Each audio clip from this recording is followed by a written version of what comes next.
खून की गंध पूरे लियू परिवार के घर में भर गई। मार्शल कलाकार लियू जिंगशेंग का सफाया हो गया, उसका शरीर जमीन पर बिखर गया। इसके अलावा लियू परिवार की सारी संपत्ति ये फैन द्वारा ले ली गई। यह कहने में कोई अतिशयोक्ति नहीं है कि लियू परिवार ने कई वर्षों तक चांदहे टाउन पर कब्जा किया था और एक महत्वपूर्ण खजाना इकट्ठा किया था। अकेले चांदी में ही उनके पास हजारों थे। बॉडी फोर्जिंग रियलम की गुप्त तकनीकों और मार्शल कौशल के बारे में 4 पुस्तकें थीं। अन्य सामान इधर उधर बिखरे पड़े थे, लेकिन ये फैन वहां अकेला था। वह सब कुछ नहीं ले जा सका और उसे सब कुछ पीछे छोड़ना पड़ा। अगली सुबह चांगहे टाउन में एक सनसनीखेज खबर सामने आई। 3 सदस्यों वाला पूरा लियू परिवार नष्ट हो गया। उनके साथ कई मध्यचरण बॉडी फोर्जिंग मार्शियल कलाकार और 2 अंतिम चरण बॉडी फोर्जिंग मार्शियल कलाकार भी मारे गए। इस खबर ने सबको हैरान कर दिया। लियू परिवार ने किसका अपमान किया? ये परिवार के अलावा और कौन हो सकता है? ये फैन के प्रति जनता का नजरिया फिर बदल गया। उस लड़के ने कल ही लियू जिंगशेंग के बेटे की शादी में खलल डाला था और आज उसके पूरे परिवार को खत्म कर दिया। कितनी बेरहमी है। जहां तक इसके कारण का प्रश्न है, तो बहुत से लोगों को इसकी अच्छी समझ है।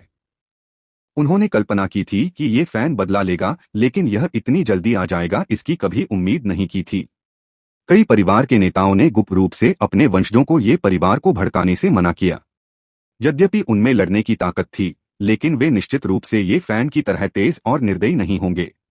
भविष्य में उन्हें ये फैन को केवल एक फार्मासिस्ट के रूप में नहीं देखना चाहिए। जहां तक बाहर फैल रही अफवाहों का सवाल है, ये फैन ने भी अपना संदेश फैलाया।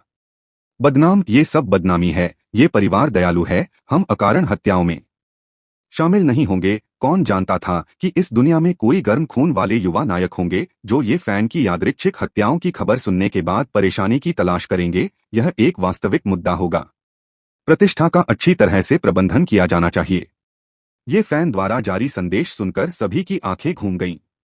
हाँ, तुमने, ये फैन ने एक रात में पूरे परिवार का सफाया कर दिया और तुम एक अच्छे इंसान हो तो हम सब बुरे लोग हैं। इन दिनों ये परिवार के सभी सदस्य ये जिंतियन के दहेज और लियू परिवार से प्राप्त संपत्ति को छांट रहे थे। जबकि ये फैन विचार कर रहा था, ये जिंतियन अब विवाहित था, अब उनके छोटे से घर के लिए कुछ संपत्ति का प्रबंध करने का समय आ गया था। हालांकि वे परिवार को विभाजित नहीं करेंगे, फिर भी कुछ निजी संपत्ति खरीदना ठीक है। जैसे जैसे परिवार का विस्तार होता गया, ये फैन सब कुछ अपने नियंत्रण में नहीं रखना चाहता था। ये जिंतियन अब युवा नहीं रहा था, उसे तैयार करने का समय आ गया था। वर्तमान में ये ड्रग स्टोर ये परिवार के भीतर सबसे प्रसिद्ध और लाभदायक उद्यम है। हालांकि ये इस ड्रग स्टोर केवल तैयार दवाइयां ही बेचता है। जब बात औषधीय जड़ी बूटियों की आती है तो वे काफी घटिया होती हैं। यदि ये परिवार अपनी औषधीय जड़ी बूटियां खरीदकर दवाइयां तैयार कर सके तो लाभ बहुत अधिक होगा। चांगहे कस्बे के आसपास के गांवों में, जैसे कि ये फैन का मूल डोंगजियांग गांव, कई ग्रामीण पहाड़ों से औषधीय जड़ी बूटियां इकट्ठा करते थे और उन्हें चांगहे कस्बे में बेचते थे। औषधीय जड़ी बूटियों के लिए अपने स्वयं के क्रय चैनल स्थापित करने से ये परिवार को अनेक लाभ होंगे। इससे न केवल उनका लाभ मार्जिन बढ़ेगा, बल्कि यह ये ड्रग स्टोर के संचालन पर संभावित हमलों के खिलाफ सुरक्षा की एक परत भी प्रदान करेगा। ये जिंतियन के वर्तमान साधना स्तर को देखते हुए वह निश्चित रूप से इस नए व्यवसाय उद्यम का प्रबंधन करने में सक्षम है। ये फैन ने औषधीय जड़ी बूटी क्रय उद्यम की स्थापना पर चर्चा करने के लिए ये जिंतियन को बुलाया। हालांकि ये जिंतियन की इस पर कोई खास राय नहीं थी, लेकिन जियालू बहुत खुश थी। उसे न केवल ये परिवार के भविष्य पर विचार करना था, बल्कि अपने छोटे परिवार के भविष्य पर भी विचार करना था। जिया परिवार समृद्ध व्यापारी थे। ऐसे माहौल में पलेबढ़े होने के कारण उनमें व्यापारिक कौशल की कोई कमी नहीं थी। बहुत जल्दी ही चैनलों की एक श्रृंखला खुलने लगी। प्राप्त उपहार राशि को प्रारंभिक पूंजी के रूप में उपयोग करते हुए कई गांवों में शीघ्र ही कई खरीद चैनल स्थापित कर दिए गए। बेशक ये सभी कार्य नौकरों द्वारा किए जाते थे। ये परिवार के लिए सबसे महत्वपूर्ण बात अभी भी अपने साधना स्तर को बढ़ाना है। ये जिंतियन की शादी को आधा साल बीत चुका है। चूंकि उन्होंने अपने स्वयं के खरीद चैनल स्थापित कर लिए थे, इसलिए औषधीय जड़ी बूटियों की कीमतों में काफी गिरावट आई। ये ड्रग स्टोर का मुनाफा भी काफी बढ़ गया था। वे हर महीने लगभग 500 टैल का लाभ कमाते थे। हालांकि पूरा लाभ ये परिवार के साधना प्रयासों के लिए समर्पित था। 5 अंगों को मजबूत करने वाली दवा, जिसे आमतौर पर 5 अंग चूर्ण के नाम से जाना जाता है, की लागत लगभग 50 टैल प्रति खुराक थी। ये जिनतियन और ये जिन्हाई की साधना का स्तर पहले ही शरीर निर्माण के 7वें स्तर को पार कर चुका था। अकेले औषधि की मासिक खपत 400 टैल से ज्यादा थी।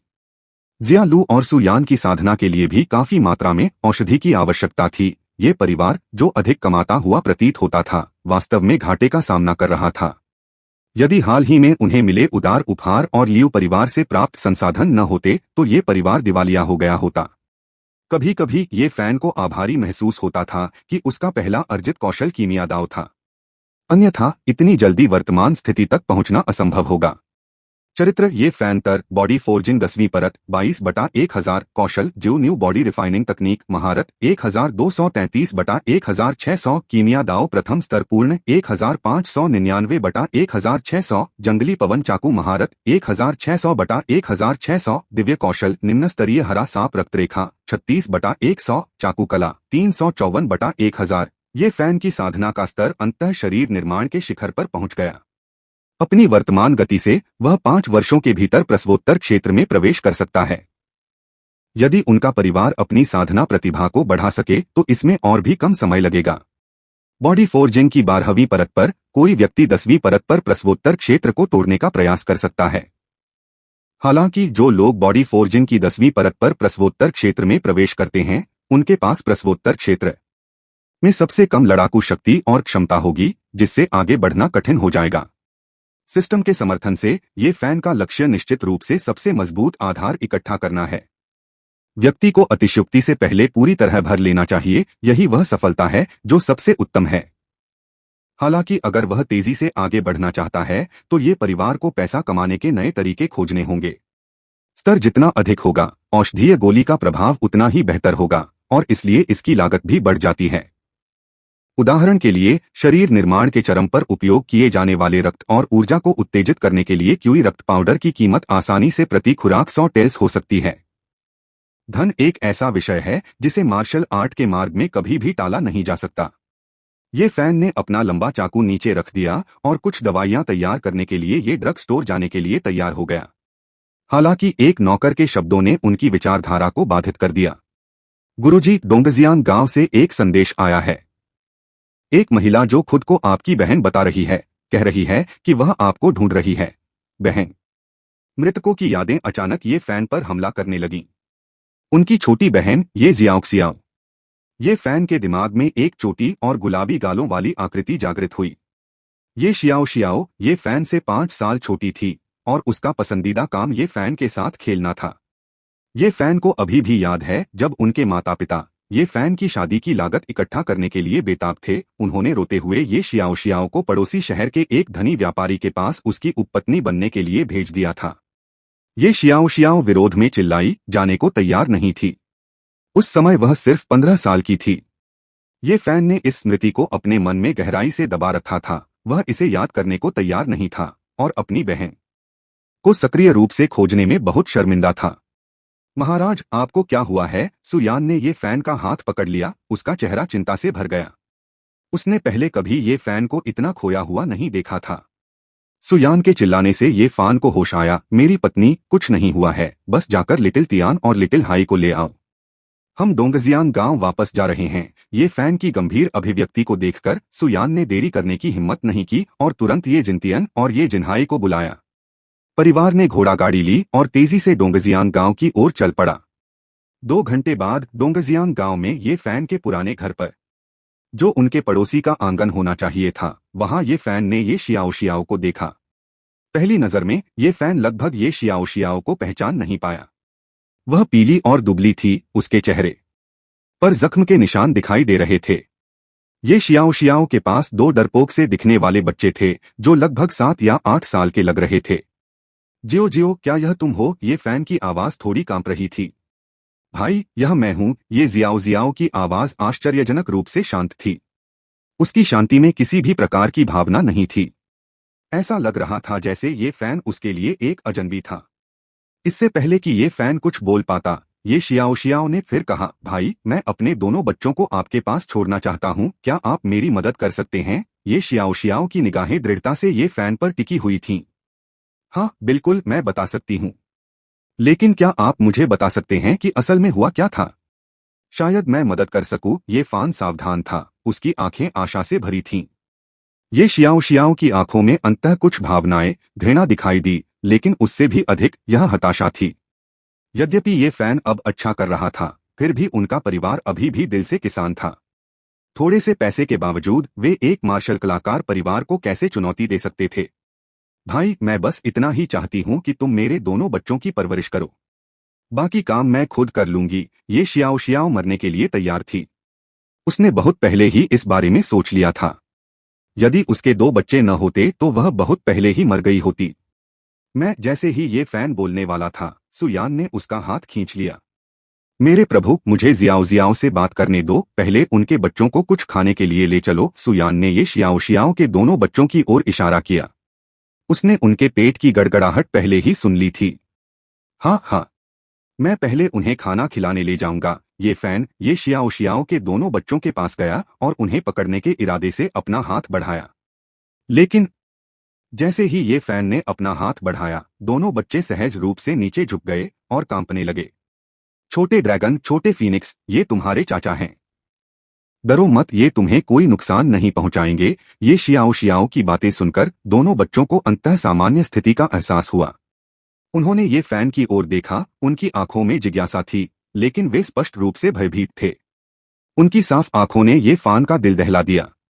ऐसा क्या अनुभव हुआ था कि इतनी गहरी प्रतिक्रिया हुई। चाचा तुम्हें खाने पर ले जाएंगे। उसने सावधानी से दोनों के हाथ पकड़े, वांग डोंग को बुलाया और उसे एक चांदी का सिक्का दिया।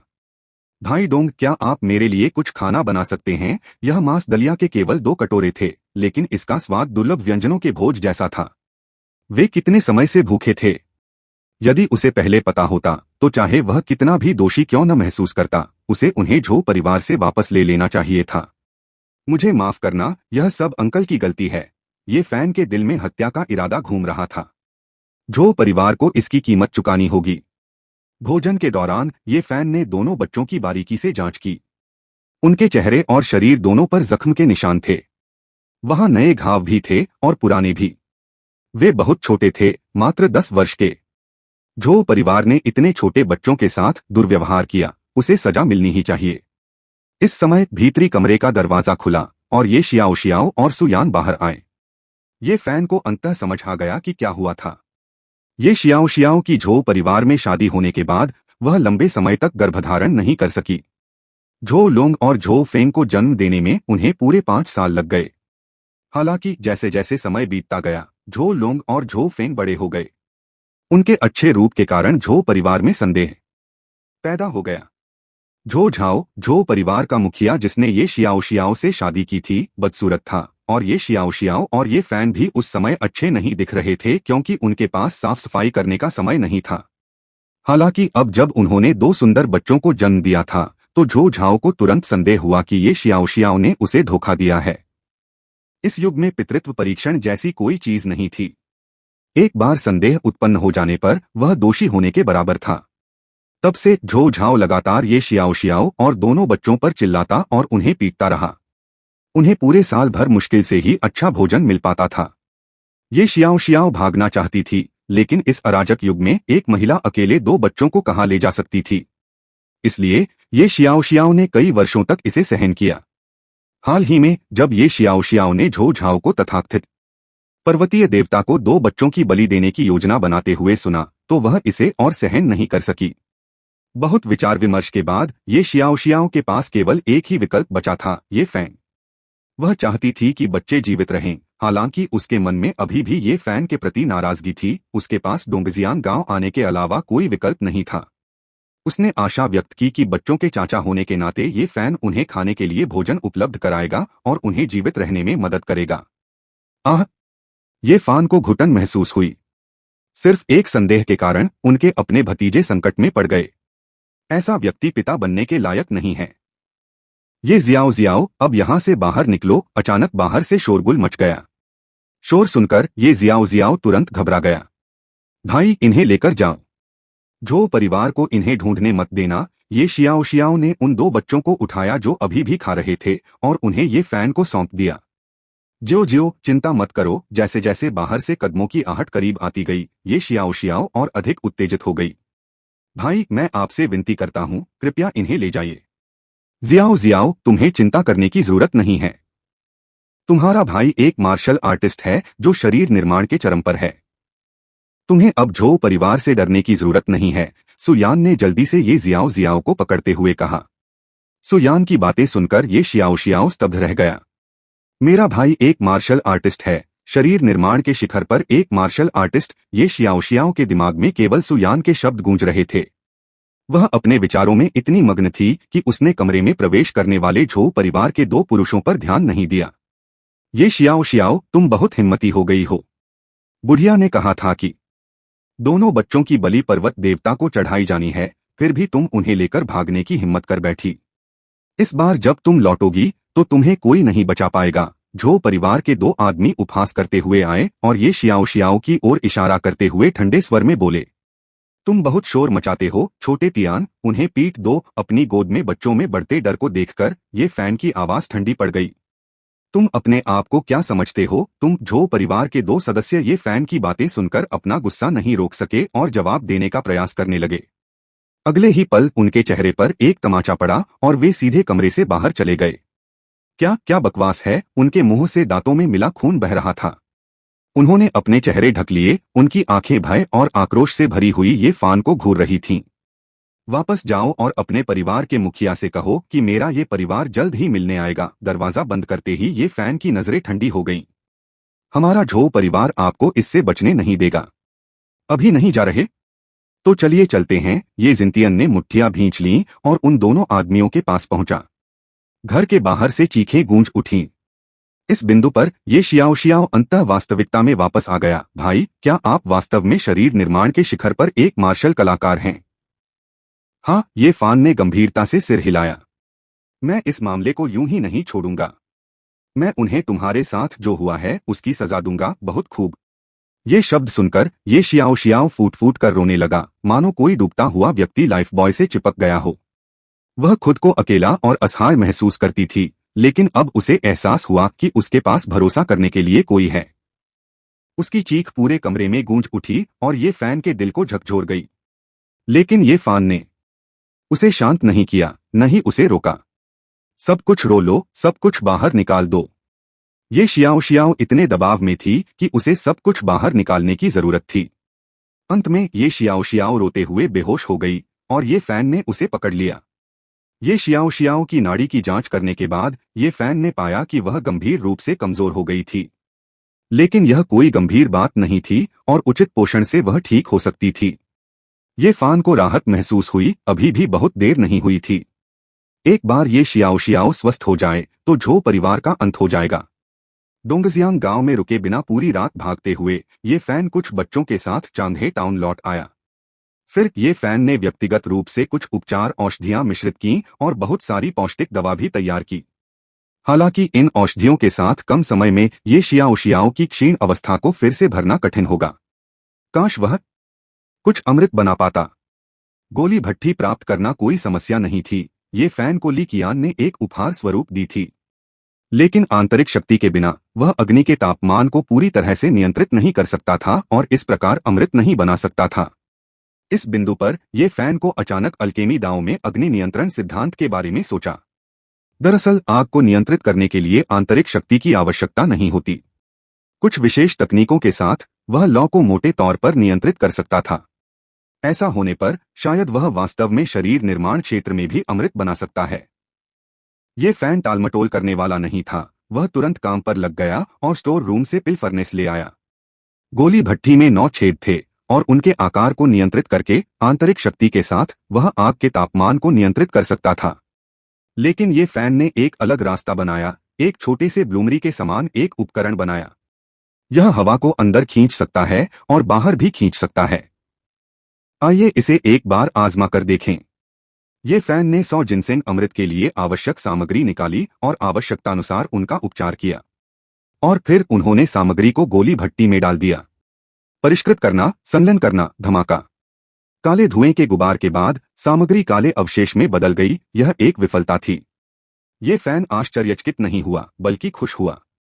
प्रथम श्रेणी के कीमियागर के कौशल के साथ ये फैन सामग्री की संपत्ति को अच्छी तरह से नियंत्रित कर सकता था। भले ही वह अग्नि के तापमान को पूरी तरह से नियंत्रित नहीं कर सकता था, फिर भी वह औषधीय गुणों को उसमें शामिल कर सकता था। बात सिर्फ इतनी है कि उसकी व्यंजन बनाने की कला एक वास्तविक कीमियागर जितनी अच्छी नहीं थी और इससे कठिनाई बढ़ गई। जाता रहना। 100 जिनसेंग अमृत के लिए सामग्री की लागत 20 सिल्वर है। ये फान फिजूल खर्ची नहीं कर सकता था। हर बार जब वह अमृत बनाने की कोशिश करता तो पूरी तरह से उसमें डूब जाता। अंततः 3 असफल बैचों के बाद पिल फर्नेस से एक अजीब सी सुगंध फैली। ये फैन ने गोली की भट्टी पर थपकी दी और 3 सफेद अमृत उसकी आंखों में आ गए। 100 जिनसेंग अमृत तैयार था। यद्यपि ये 300 जिनसेंग अमृत अब पूरे हो चुके थे, लेकिन उनकी गुणवत्ता बस ठीक ठाक थी, उन्हें निम्न श्रेणी का मानना भी कठिन था। फिर भी अमृत तो अमृत ही है। जब तक इसे सफलतापूर्वक तैयार किया जाता है, इसका असर सामान्य नुस्खों से कहीं ज्यादा होता है। यदि ये फान इस अमृत को बेचे तो उसे 50 टैल से कम नहीं मिलेगा। अमृत के एक बैच के लिए आवश्यक जड़ी बूटियों की लागत 50 टैल थी। सिर्फ एक सफल बैच ही ये फैन की लागत को कवर करने के लिए पर्याप्त था। इसमें कोई आश्चर्य नहीं कि डुओबाओ पैवेलियन अल्केमिस्ट्स पर इतना जोर देता है। यह एक बहुत ही लाभदायक व्यवसाय है। ये फैन ने एक जेड बोतल निकाली, उसमें से 2 अमृत रखे और तीसरा ये शियाओ को पिला दिया। अमृत के उसके पेट में प्रवेश करने के 1/4 घंटे बाद ये शियाओ का पीला चेहरा गुलाबी हो गया। महाराज, यह क्या है? सुयान ने आश्चर्य से ये फैन के हाथ में जेड की बोतल को देखा और सोचा कि यह किस तरह की चमत्कारी दवा है। यह 100 जिनसेंग एलिक्सिर है जो मैंने अभी अभी बनाया है। यह एक सच्चा अमृत है। सुयान को अमृत की प्रतिष्ठा के बारे में पता था, यहाँ तक कि एक काउंटी शहर में भी इसे प्राप्त करना आसान काम नहीं था। अब उसका पति एक कीमियागर बन गया था। उसे गर्व क्यों न हो? मेरे प्रभु, आप सचमुच अद्भुत हैं। सुयान ने जिस तरह से ये फैन को देखा वह प्रशंसा से भरा था। बिस्तर पर लेटी ये शियाओ ने भी धीरे से अपनी आंखें खोली। उसने ये फैन और सुयान के बीच की बातचीत देखी। उसकी आंखों में ईर्ष्या की एक झलक उभरी। भाई जियाओ, तुम आखिरकार जाग गई। कैसा लग रहा है? क्या तुम्हें अभी भी बेचैनी हो रही है? ये फैन के सवालों ने ये शियाओ के दिल को गर्म कर दिया। उसकी देखभाल की गई और उसे प्यार दिया गया। भाई, मैं ठीक हूँ। ये शियाओ को बैठने में कठिनाई हुई। उसने पाया कि वह पहले से कहीं अधिक गर्म और बेहतर स्थिति में है। भाई, मैं चेंगगुआन टाउन वापस जाना चाहता हूँ। झो परिवार इस बार लिटिल ड्रैगन और लिटिल फीनिक्स को वापस नहीं ले गया, इसलिए वे इसे बिल्कुल नहीं जाने देंगे। ये शियाओ की बातें सुनकर ये फैन ने अपनी भौहें सिकोड़ लीं। तो क्या हुआ अगर झो परिवार आ गया? ऐसा नहीं था कि ये फैन उन्हें कम आंक रहा था, बल्कि वह वास्तव में झो परिवार को उच्च सम्मान नहीं देता था। यदि ये शियाओ की देखभाल करने की आवश्यकता न होती तो ये फैन पहले ही प्रत्यक्ष कार्रवाई कर चुका होता। अगर तुम सचमुच वापस जाना चाहते हो तो मैं तुम्हारे साथ चलूंगा। 100 जिनसेंग अमृत की मदद से ये जियाओ के स्वास्थ्य में काफी सुधार हुआ था। यदि वे अब वापस चले भी जाएं तो भी कोई खास समस्या नहीं होगी। इससे भी महत्वपूर्ण बात यह है कि ये फैन इस तथाकथित झो परिवार को मिटा देना चाहता था। यदि ये शियाओ ने मदद मांगने में बहादुरी नहीं दिखाई होती तो वे शायद एक दूसरे को हमेशा के लिए खो चुके होते। चल दर्क, ये फैन खड़ा हुआ और ये जिनतियन और ये जिन्हाई को तैयार होने के लिए कहा। ये जिनतियन और ये जिन्हाई अपनी चाची के लिए न्याय पाने में मदद करने के लिए इंतजार नहीं कर सकते थे। अगर ये फैन ने कुछ नहीं कहा होता तब भी वे चले जाते। घर लौटने के कुछ समय बाद ये फैन अपने परिवार को फिर से चेंगगुआन टाउन ले गया। चेंगगुआन टाउन पूरे वानलू काउंटी में काउंटी शहर के सबसे निकट का शहर था और सबसे अधिक विकसित था। वहां 1 दर्जन से अधिक अंतिम चरण के शरीर प्रशिक्षण मास्टर थे जो चांगहे टाउन से कहीं अधिक थे। शहर के अंदर झो परिवार के निवास में चाचा, हमें वो नीच औरत मिल गई, लेकिन उसने न सिर्फ हमारे साथ वापस आने से इनकार कर दिया बल्कि किसी से हमें पिटवा भी दिया। ये जिनतियन द्वारा पीटे गए झो परिवार के 2 सदस्यों ने अभी अभी अपनी चोटों का इलाज करवाया था। वे तेजी से झो झाओ की ओर दौड़े और ये परिवार में हुई अपनी मुठभेड़ को बढ़ा चढ़ाकर बताया। लगता है इस रांड को उसका प्रेमी मिल गया है, तो चलो दोनों से मिलकर निपटते हैं। मैं उसे दिखा दूंगा कि जब वो मुझे धोखा देगी तो क्या होगा। झो झाओ को लंबे समय से संदेह था कि ये शियाओ उसके प्रति बेवफा है, लेकिन उसे कभी भी निश्चित प्रमाण नहीं मिल सका। ये शियाओ और बच्चों को अपने पास रखने का एकमात्र कारण उन्हें कष्ट देना था। कभी कभी किसी की जान बचाना उसे मारने से भी अधिक क्रूर हो सकता है। संयोगवश शहर को पर्वत देवता के लिए 2 बलिदानों की आवश्यकता थी और उसने अपनी दृष्टि ये शियाओ के बच्चों पर केंद्रित कर दी। अपने बच्चों को अपनी आंखों के सामने मौत के मुंह में जाते देखने से अधिक निराशाजनक और क्या हो सकता है। नीच औरत, इस बार तुम बच नहीं सकती। झो झाओ की आंखें पागलपन और बदला लेने की खुशी से भरी हुई हैं। और इसमें कोई आश्चर्य की बात नहीं है कि झो झाओ को लगा कि उसके साथ धोखा हुआ है। उसे विश्वास नहीं था कि उसके जीन से इतने आकर्षक बच्चे पैदा हो सकते हैं। तो वह निश्चित रूप से धोखा खा गया था। झो झाओ के शब्दों को सुनने वाले 2 कबीले के लोग भी स्पष्ट रूप से उत्साहित थे। कुत्ते के बच्चे, मुझे मारने की हिम्मत की, इस बार तुम बर्बाद हो जाओगे। झो झाओ अपने कबीले के सदस्यों का नेतृत्व करते हुए झो निवास से बाहर निकल आया और डोंगजियांग गांव की ओर जाने की योजना बना रहा था। इस समय एक गाड़ी झो निवास के सामने रुकी। झो परिवार के 2 लोग यह देखकर दंग रह गए कि गाड़ी कौन चला रहा है। यह वही है, यह वही है, यह वही है। उनमें से एक ने अपना हाथ उठाया और कांपते हुए ये जिनतियन की ओर इशारा किया। क्या बात है, तुम अब गाना क्यों शुरू कर रहे हो? झो झाओ ने कुलगुरु पर एक ठंडी नजर डाली। कबीले का नेता, यह वही है, उसने मुझे मारा और उस नीच औरत को ले गया। ये जिनतियन का चेहरा तुरंत ठंडा पड़ गया। थप्पड़, तमाचा। वह आदमी पीछे की ओर उछल गया, उसके बचे हुए दांत भी गिर गए और जो खून अभी रुका था वह फिर से बहने लगा। ये जिनतियन ने अचानक एक झटका मारा और झो झाओ के पास उसे रोकने का समय भी नहीं था। अपने सामने अपने कुल के सदस्य को मारा जाता देख झो झाओ बेहद नाखुश दिखे। गाड़ी का पर्दा भी खींच दिया गया और ये फैन दोनों छोटे लड़कों को पकड़े हुए और सुयान ये शियाओ को सहारा देते हुए भी गाड़ी से उतर गए। ये फैन ने जिस आत्मीयता से दोनों छोटे लड़कों को पकड़ रखा था, उसे देखकर झो झाओ के चेहरे पर गुस्से की नसें उभर आईं। तो तुम उसकी रखैल हो? यह सुनकर ये शियाओ का चेहरा उग्र हो गया। झो झाओ, मैं ये शियाओ मानता हूं कि मैंने तुम्हारे साथ कुछ भी गलत नहीं किया है, फिर भी तुमने मुझ पर बार बार झूठा आरोप लगाया है। इस बार मैं तुम्हें निराश कर दूंगा। यह मेरा भाई है। हाँ, ये शियाओ, तुमने मेरे साथ गलत नहीं किया। ये शियाओ की बातें सुनकर झो झाओ और भी क्रोधित हो गया। इन 2 बच्चों को देखो, इनमें से कौन सा मुझसे मिलता जुलता है। झो झाओ अभी भी यह विश्वास नहीं करना चाहता था कि ये शियाओ के बच्चे उसके थे। झो झाओ, क्या तुमने ध्यान नहीं दिया कि बच्चे मेरे जैसे दिखते हैं? इस बिंदु पर झो झाओ ने अंततः ये फैन पर एक अच्छी नजर डाली। यह कहना पड़ेगा कि भतीजे अपने चाचाओं जैसे दिखते हैं। झो लोंग और झो फेंग साफ साफ और ये फैन से तुलना करने पर वास्तव में कुछ समानताएं थीं। ये फैन भी झो झाओ को देख रहा था। यह देखना चाहता था कि क्या उसे पछतावा होगा जब उसे पता चलेगा कि बच्चे वास्तव में उसके अपने हैं। आखिरकार 2 बच्चों के पिता के रूप में ये फैन झो झाओ को एक आखिरी मौका दे रहा था। झो झाओ ने ये फैन को देखा, फिर दोनों बच्चों को, और ये शियाओ के इस दावे पर विश्वास करना शुरू कर दिया कि बच्चे उसके थे। लेकिन इससे क्या? अगर बच्चे उसके भी थे तो इससे क्या?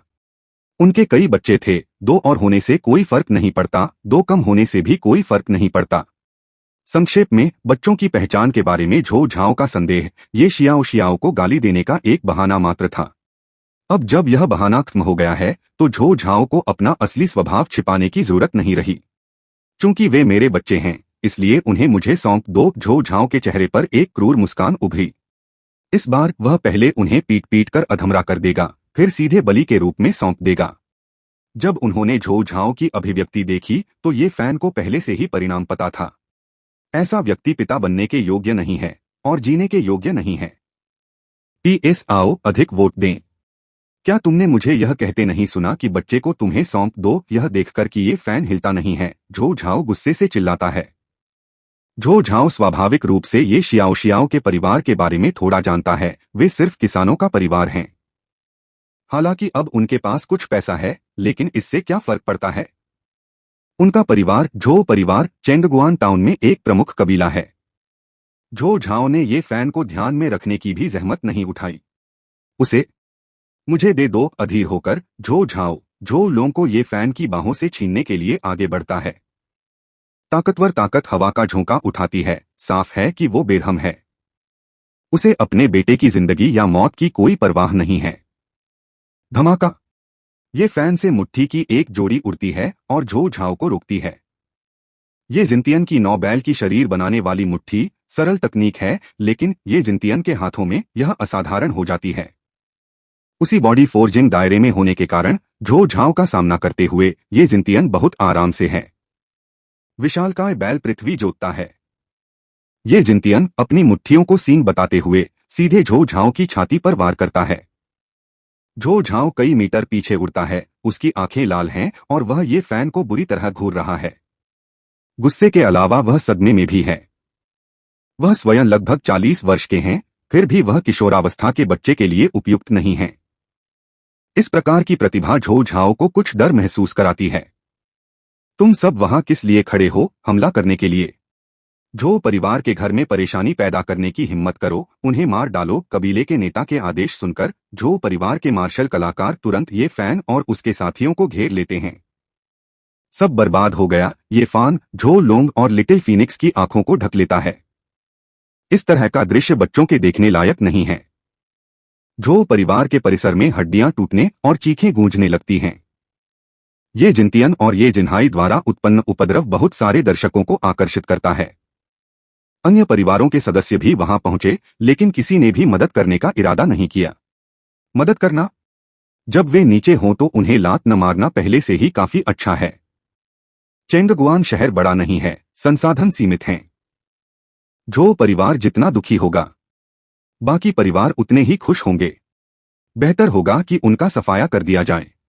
अपने परिवार के सदस्यों को जमीन पर पड़े देखकर झो झाओ को एहसास होता है कि उसने अपनी क्षमता से अधिक काम ले लिया है। लेकिन वह अभी भी यह नहीं समझ पा रहा है कि क्या ये परिवार सिर्फ किसान नहीं है। यदि वे किसान न होते तो ये परिवार ने ये शियाओ को उपपत्नी के रूप में उसे नहीं बेचा होता। लेकिन तब से कितने साल बीत गए, सब कुछ इतना तेजी से कैसे बदल गया। ये जिनतियन और ये जिन्हाई को अपनी ओर बढ़ते देख झो झाओ को पता चल जाता है कि आज का दिन अच्छा नहीं होने वाला है। वह उन्हें लड़ाई में नहीं हरा सकता, इसलिए उसे कुछ बंधक बनाने होंगे। झो झाओ की नजर ये फैन पर है, क्योंकि यह समूह ये फैन के इर्द गिर्द केंद्रित है। इसके अलावा ये फैन सौम्य और परिष्कृत दिखाई देता है। वह ऐसा नहीं लगता कि वह एक कुशल मार्शल कलाकार है। उसे धमकाना आसान होना चाहिए। तुमने मुझे मजबूर किया। इसके साथ ही झो झाओ अपने सीने से रक्तलाल अमृत निकालता है और उसे सीधे अपने मुंह में डाल लेता है। अगले ही पल झो झाओ की आभा तेजी से बढ़ जाती है। यह देखकर ये परिवार के सदस्य हंसने से खुद को रोक नहीं पाते। आप हमारे परिवार द्वारा बेचे जाने वाले अमृत का उपयोग हमारे खिलाफ लड़ने के लिए कर रहे हैं, यह कुछ है। दरअसल झो झाओ ने जो अमृत पिया था वह यी की फार्मेसी द्वारा बेचा जाने वाला उबलता हुआ रक्त अमृत है। उबलते रक्त अमृत के प्रभाव का उपयोग करते हुए झो झाओ तुरंत भड़क उठता है और ये फैन की ओर आक्रमण करता है तथा उसे बंधक बना लेता है तथा दूसरों के लिए खतरा बन जाता है। झो झाओ को ये फैन चुनते देखकर ये जिनतियन और ये जिन्हाई अजीब सी मुस्कान दिखाते हैं। मौत की तलाश में हूं, लेकिन इस तरह नहीं। ये फान भी एक पल के लिए अचंभित रह गया। उसे उम्मीद नहीं थी कि वह निशाना बन जाएगा। लेकिन कोई बात नहीं, जितनी जल्दी ये सब खत्म होगा उतनी ही जल्दी वो वापस जाकर अपने भतीजों के साथ समय बिता सकेगा। जंगली पवन चाकू। ये फैन ने अपने हाथ को चाकू की तरह इस्तेमाल किया और झो झाओ की ओर वार किया। स्वर्ग और पृथ्वी से एक व्यापक शक्ति ने झो झाओ को घेर लिया, जिससे वह पूरी तरह से अकड़ गया, इस हद तक कि उसके लिए हाथ उठाना भी एक विलासिता बन गया। इस समय झो झाओ को अंततः एहसास हुआ कि क्या हो रहा था। उसका विनम्र और सुसंस्कृत बहनोई सिर्फ एक बिल्ली का बच्चा नहीं था, बल्कि एक आदमखोर बाघ था। जब तक झो झाओ ने जवाब दिया तब तक बहुत देर हो चुकी थी। क्रैक क्रैक 4 वार के बाद झो झाओ के अंग कट गए और वह पीड़ा से कराहते हुए जमीन पर गिर पड़ा। ये फैन को अपनी ओर बढ़ते देख झो झाओ अंततः घबरा गया। जीजा जी, मैं गलत था। बस एक बार मुझे छोड़ दीजिए। मैं कसम खाता हूं कि आगे से मैं उनके साथ अच्छा व्यवहार करूंगा, उसने विनती की। छोटे ड्रैगन, छोटे फीनिक्स, कृपया अपने चाचा से मुझे छोड़ देने की विनती करो, उसने विनती की। ये फैन झो झाओ की विनती से अप्रभावित रहा। ये फान ने झो झाओ को पहले ही एक मौका दे दिया था। चूंकि झो झाओ ने इसे संजोया नहीं तो बेहतर होगा कि वह मर जाए। जैसे ही ये फैन कुछ करने वाला था, ये शियाओ ने अचानक उसे पुकारा। भाई, 1 मिनट रुको हो। ये शियाओ की बातें सुनकर ये फैन ने अपनी भौहें सिकोड़ लीं। उसकी बहन नरम नहीं पड़ने वाली थी और इस आदमी को, जो उसका पति बनने वाला था, छोड़ देने वाली नहीं थी, है ना? ये फान ने आ भरी। अगर ये शियाओ शियाओ सचमुच झो झाओ को छोड़ना चाहता तो ये फान विरोध नहीं करता, लेकिन उसे बहुत निराशा होती। ये शियाओ शियाओ की बातें सुनकर झो झाओ को ऐसा लगा जैसे उसे नर्क से स्वर्ग में ले जाया गया हो। जियाओ जियाओ, मुझे पता था कि तुम अब भी मुझसे प्यार करती हो। मैं वादा करता हूं कि भविष्य में मैं तुम्हारे साथ अच्छा व्यवहार करूंगा। झो झाओ ने अतिशयोक्ति से अपने प्यार का इजहार किया, लेकिन उसकी आंखों में छिपी गहरी नाराजगी ये फैन की नजर से नहीं बच पाई। एक बार जब सब कुछ खत्म हो जाता तो ये फैन गुप्त रूप से कार्य करता। अगले ही पल ये शियाओ शियाओ ने अचानक ये फैन का लंबा चाकू निकाला और झो झाओ की गर्दन पर भयंकर वार किया। खून बिखर गया, जिससे ये शियाओ शियाओ का चेहरा लाल हो गया। लेकिन ये शियाओ शियाओ ने कोई डर नहीं दिखाया, बल्कि मुस्कुरा दी। बॉडी फोर्जिंग रियल्म के अंतिम चरण के मार्शल कलाकार का शरीर बहुत मजबूत होता है। ये शियाओ शियाओ एक साधारण व्यक्ति होने के नाते झो झाओ की गर्दन एक ही वार में नहीं काट सकता था।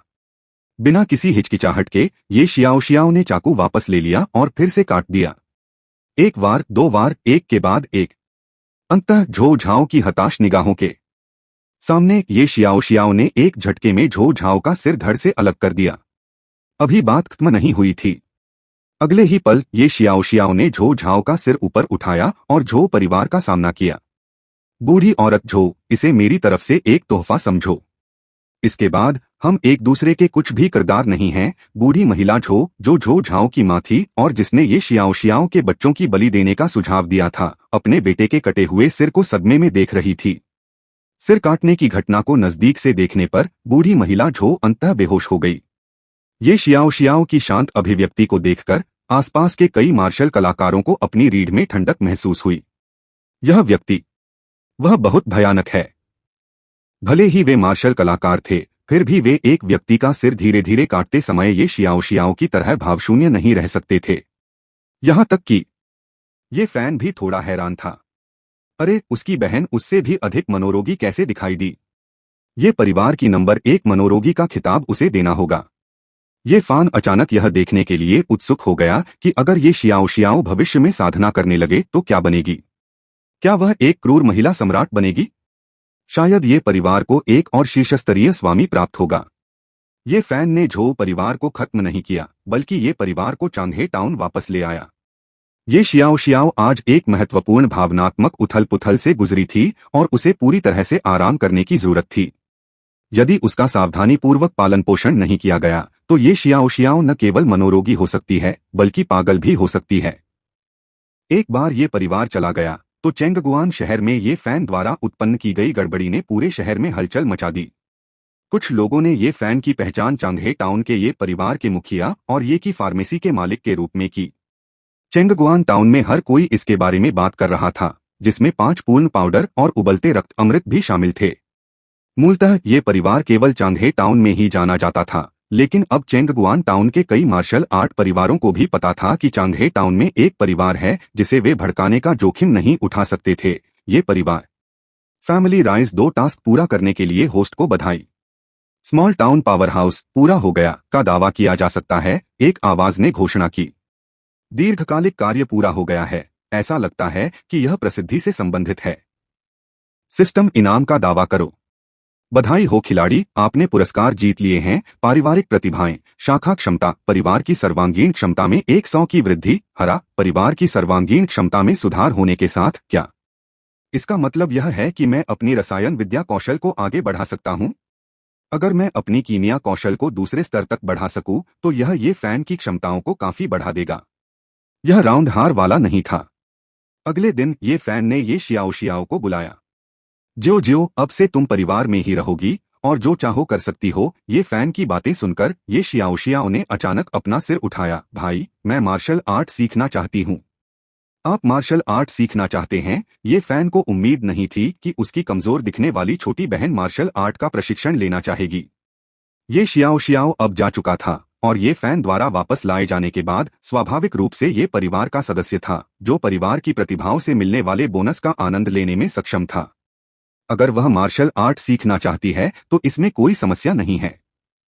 यदि आप मार्शल आर्ट सीखना चाहते हैं तो मैं, आपका भाई, आपकी हर तरह से सहायता करूंगा। हम ये शियाओ ने अपना सिर हिलाया और निर्णय लिया कि अब से वह किसी पुरुष के लिए नहीं बल्कि ये परिवार के लिए जिएगी। वह मार्शल आर्ट सीखना चाहती थी और ब्लेड से अभ्यास करना चाहती थी। ये शियाओ से हत्या की एक लहर निकली जिससे ये फैन कांप उठा। ये शियाओ की आभा ने ये फैन को एक परिचित एहसास दिया। कैसा स्वभाव? ये फैन अचानक यह देखने के लिए उत्सुक हो गया कि भविष्य में ये शियाओ किस तरह का मार्शल कलाकार बनेगा। जब से ये शियाओ ये परिवार में शामिल हुई, झो लोंग और झो फेंग ने भी आधिकारिक तौर पर अपने नाम बदल लिए। ये जिनलोंग, ये जिनफेंग, लिटिल ड्रैगन और लिटिल फीनिक्स ये दोनों नाम बहुत पसंद थे। झो परिवार से अलग होना कुछ ऐसा था जिसके लिए वे इंतजार नहीं कर सकते थे। ये फैन और उसकी पत्नी, ये जिनटियन और उसकी पत्नी, ये जिनहाई, ये जिनक्यू और 3 का परिवार, ये जियाओक्सियाओ, बिना यह समझे कि ये परिवार के घर में 9 लोग हो गए हैं। ये फैन के अनुमान के अनुसार दीर्घकालिक मिशन का दूसरा चरण पारिवारिक जनसंख्या 10 परिवार के सदस्यों की संख्या पर प्रहार करना होगा। सिर्फ एक सदस्य कम होने के कारण ये फैन इस कार्य को पूरा करने के लिए उत्सुक था। और अधिक मेहनत करो और अधिक मेहनत करो। ये शियाओ के परिवार ने भी मार्शल आर्ट में प्रशिक्षण लेना शुरू कर दिया। उन्होंने लियू परिवार से प्राप्त शारीरिक साधना तकनीक, शुद्ध तात्विक शारीरिक साधना कौशल का अनुसरण किया। और ये फैन, जो अमृत का संश्लेषण करने में सक्षम था, ने आधिकारिक तौर पर एक नया अमृत बॉडी फोर्जिंग एलिक्सिर का उत्पादन शुरू कर दिया। बॉडी फोर्जिंग अमृत का नुस्खा बॉडी बिल्डिंग पाउडर से ज्यादा अलग नहीं था। ये फैन ने बहुत जल्दी इसकी गणना की। बात सिर्फ इतनी है कि बहुमूल्य औषधीय जड़ी बूटियों में से एक टेनियर बॉडी फोर्जिंग ग्रास की आवश्यकता बॉडी बिल्डिंग पाउडर की तुलना में 10 गुना अधिक थी। यह बॉडी फोर्जिंग घास केवल डुओबाओ मंडप से ही खरीदी जा सकती थी, प्रति जड़ 50 चांदी के टैल पर। सौभाग्य से मंडप को पता था कि ये फैन बॉडी बिल्डिंग पाउडर बना सकता है, इसलिए उस पर कोई संदेह नहीं था। संक्षेप में, बॉडी फोर्जिंग एलिक्सिर की एक भट्ठी में 100 चांदी के टैल मूल्य की औषधीय सामग्री की आवश्यकता होती है। ट्रू क्यूई के बिना ये फैन इसे केवल मैन्युअल रूप से परिष्कृत कर सकता था। प्रत्येक भट्टी में केवल 5 अमृत होने की संभावना थी, जिनमें से प्रत्येक का मूल्य लगभग 20 चांदी के टैल के बराबर था। यद्यपि यह सस्ता लगता था, लेकिन बॉडी फोर्जिंग एलिक्सिर का प्रभाव केवल 3 दिन तक ही रहता था, जिसके लिए महीने में 10 दिन की आवश्यकता होती थी। ये फैन और ये शियाओ के अलावा ये परिवार के बाकी सदस्यों को अपने प्रशिक्षण के लिए अमृत की आवश्यकता थी। इस प्रकार 1 महीने की खेती के लिए आवश्यक संसाधन लगभग 600 चांदी के टैल के बराबर थे। अन्य लागतों को जोड़ते हुए मार्शल कलाकार पारंपरिक रूप से अच्छे खाने वाले थे, इसलिए ये परिवार की मासिक खपत लगभग 800 चांदी के टैल होगी, और यह प्रति वर्ष 10,000 चांदी के टैल के बराबर है। ये परिवार की कुल संपत्ति वर्तमान में केवल 6,000 चांदी के टैल के बराबर है। ये फैन ने अपनी भौहें रगड़ी, यह जानते हुए कि उसे पैसे कमाने के और अधिक तरीकों के बारे में सोचना होगा। अब उसकी कीमिया क्षमताओं को प्रकट करना कोई विकल्प नहीं था, क्योंकि ये परिवार की नींव बहुत उथली थी।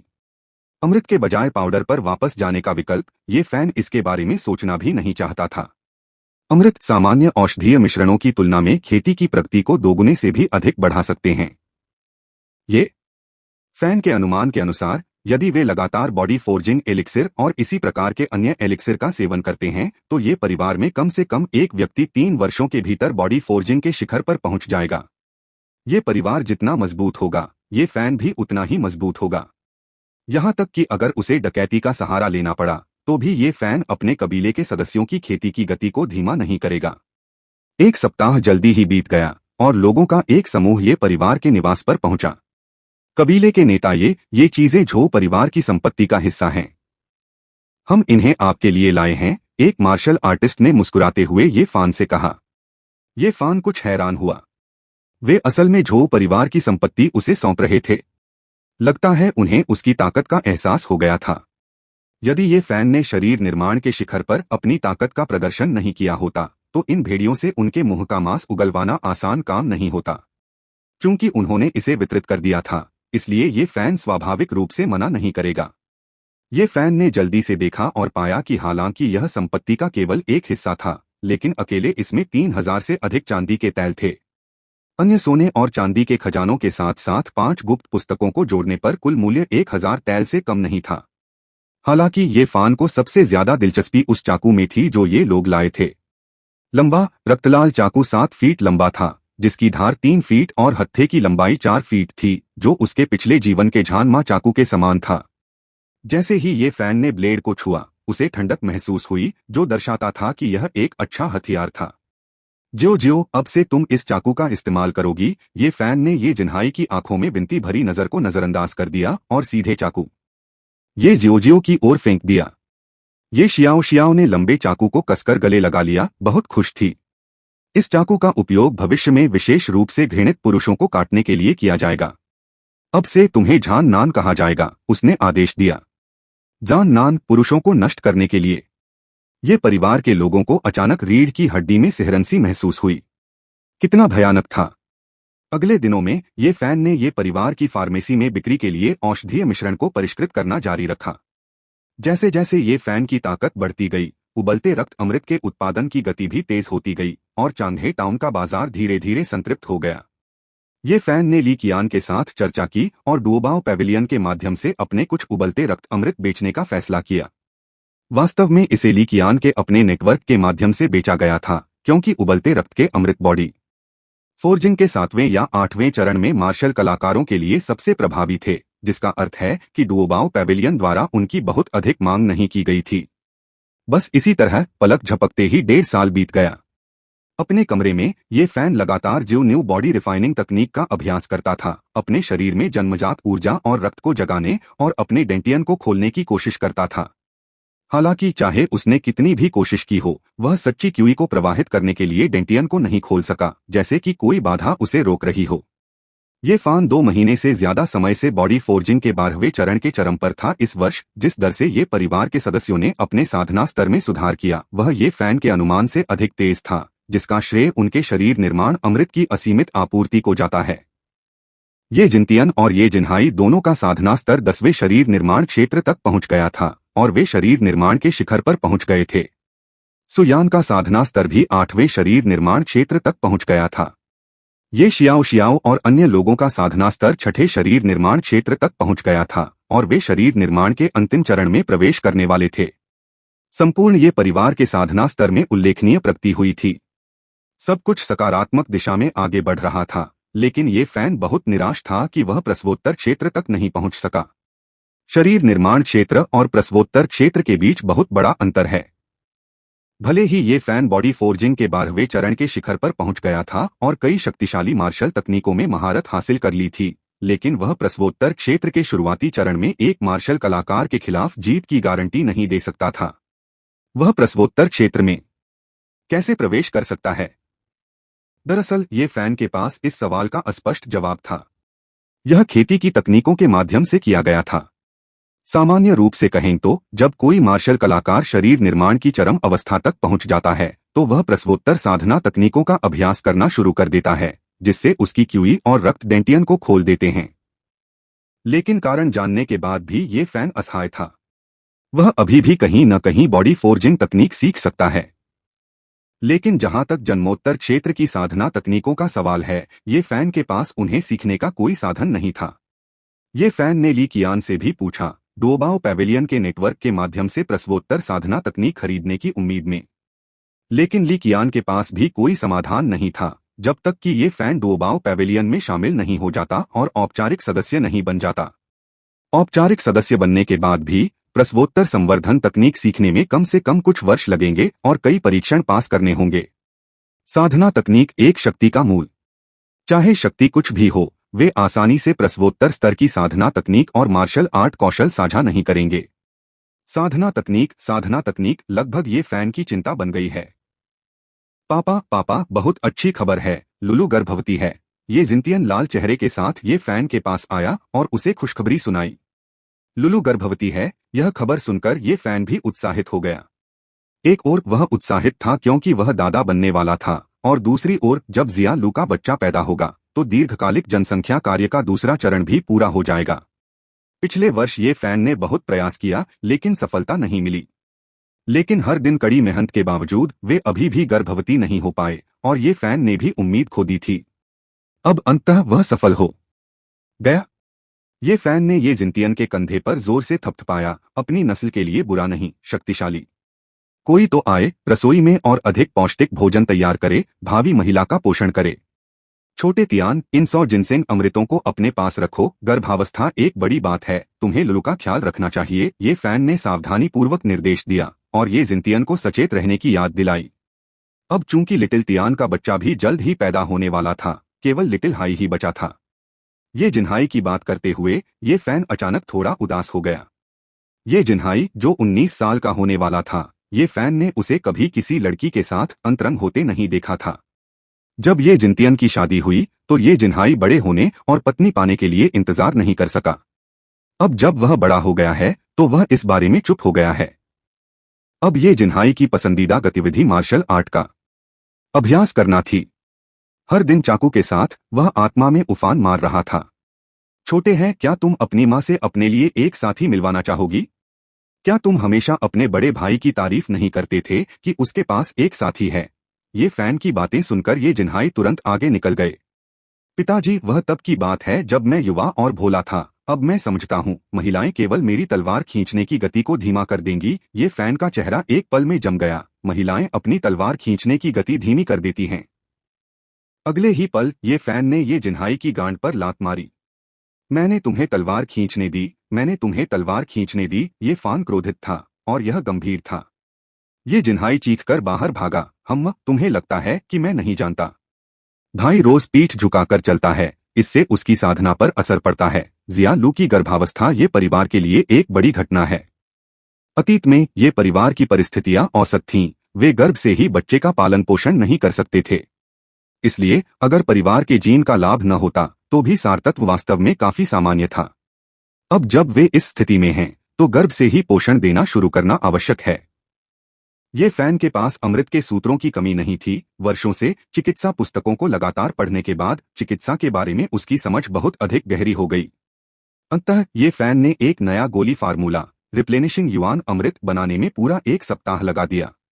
20 वर्षों से युआन घास को मुख्य औषधि के रूप में उपयोग करने के साथ मदरवॉट, अर्थ ड्रैगन रूट और अन्य औषधीय सामग्रियों के साथ संयुक्त करने से यह अजन्मे बच्चे की जीवन शक्ति को पूरक कर सकता है और प्रतिभाओं को बढ़ा सकता है।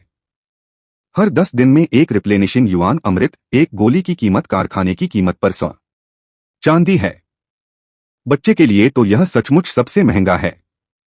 युआन अमृत को नियमित रूप से सेवन करने की आवश्यकता है। 300 चांदी का मासिक खर्च कम अमीर ये परिवार के लिए बर्फ के ऊपर बर्फ के समान था।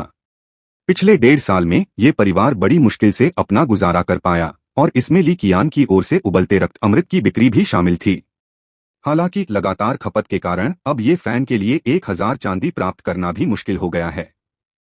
नहीं, ऐसा नहीं चलेगा। उन्हें अब पैसा कमाना शुरू करना होगा। ये परिवार को भी अपनी संपत्ति बढ़ाने की जरूरत थी। एक बड़ा समूह बनने में परिसंपत्ति आवंटन बहुत महत्वपूर्ण है। इस संबंध में ये फैन में थोड़ी कमी थी, उसे इसे मजबूत करने की जरूरत थी। इस पर काम करते हुए ये फैन ने तुरंत उपयुक्त संपत्तियों की जांच शुरू कर दी। इस बीच चांगहे टाउन से कुछ ही दूरी पर लोगों का एक समूह लगातार एक जगह की खुदाई कर रहा था। अचानक एक व्यक्ति ने उत्साह से अपनी कुदाल उठाई। पाया कई लाल भूरे अयस्क खोदे गए। लाल लौह अयस्क, उत्कृष्ट। वह हट्टा कट्टा आदमी इतना उत्साहित था कि उसने अयस्क पर लगी मिट्टी को झाड़ने की भी जहमत नहीं उठाई। अगले ही क्षण एक तीर अचानक उस आदमी के सिर में जा लगा। उसका सिर पके तरबूज की तरह फट गया और उस पर खून के धब्बे लग गए। कठोर कवच पहने हुए बलवान मार्शल कलाकारों का एक समूह अचानक जंगल से बाहर निकला और चिल्लाया, मार डालो, यह ब्लैक माउंटेन चोर हैं, भागो। मजदूर तितर बितर हो गए और भाग गए। लेकिन भेड़िया जैसे मार्शल कलाकारों का सामना करते हुए ये श्रमिक ज्यादा दूर तक नहीं जा सके। जल्द ही जमीन पर लाशें बिखर गईं। नेताजी, आपके निर्देशानुसार हमने 3 लोगों को भागने दिया है। अच्छा, अब हमें बस अच्छी खबर का इंतजार है। काले कवच पहने ब्लैक माउंटेन चोरों के खतरनाक नेता ब्लड हैंड्स जूनिंग दिल खोलकर हंसे। जल्द ही चांगहे टाउन में लाल लौह अयस्क की खोज की खबर चांगहे टाउन के प्रमुख परिवारों में फैल गई। ये फैन को भी खबर मिली। लाल लौह अयस्क, जो लाल लोहा उत्पन्न करता है, हथियार बनाने के लिए एक उत्कृष्ट सामग्री है और यह मूल्यवान है। यदि ये परिवार इसे सुरक्षित कर लेता तो उन्हें अस्थायी रूप से संसाधनों की कमी नहीं होती। हालांकि ये फान को लगा कि कुछ गड़बड़ है। यह बात सच होने से बहुत ज्यादा अच्छी लग रही थी, बिल्कुल उन उपन्यासों की तरह जो उसने पढ़े थे। क्या उसे जाना चाहिए या नहीं? अंत में ये फैन ने पहले इसकी जांच करने का फैसला किया। यह बहुत खतरनाक नहीं होना चाहिए, है ना? वह निश्चित रूप से इस सुनहरे अवसर को खोना नहीं चाहता था। ठीक इसी तरह आमतौर पर शांत रहने वाला चांगहे टाउन भी गतिविधि से गुलजार हो गया। चांगहे टाउन के प्रमुख परिवार कार्रवाई करने के लिए उत्सुक थे। लाल लौह अयस्क, इतना बड़ा टुकड़ा, मात्र ब्लैक माउंटेन चोर अपने लालच को शांत नहीं कर पाएंगे। ब्लैक माउंटेन चोरों में सबसे दुर्जय ब्लड हैंड्स जूनिंग था, जो 9वीं रैंक के शिखर पर एक मार्शल कलाकार था। यहाँ तो कई मार्शल आर्टिस्ट थे। एक जूनिंग से कौन डरेगा? ताकतवर परिवारों की जीत पक्की थी। कई छोटे परिवारों ने भी पीछे न छूटने के लिए गठबंधन बनाना शुरू कर दिया। इस प्रकार 3 दिन बाद कई दर्जन मार्शल कलाकार एक साथ लाल लौह अयस्क भंडार की ओर रवाना हुए। कुलपति ए, आप भी यहाँ हैं। कुलपति ए, क्यों न हम सेना में शामिल हो जाएं? ये फैन के आगमन ने शीघ्र ही अन्य परिवारों का ध्यान आकर्षित कर लिया। चांगहे टाउन में ये परिवार का प्रभाव बढ़ रहा था, इसलिए ये फैन के लिए कम प्रोफाइल रखना असंभव था। नहीं नहीं, मैं तो बस देखने आया हूँ, ये फैन ने विनम्रता से मना कर दिया और अपने घोड़े की कमर को पकड़कर इत्मीनान से भीड़ के पीछे शहर के बाहरी इलाके की ओर चल पड़ा। ईस्ट माउंटेन में, जहां लाल लौह अयस्क का भंडार स्थित था, मार्शल कलाकारों को जल्द ही खुदाई के निशान मिल गए।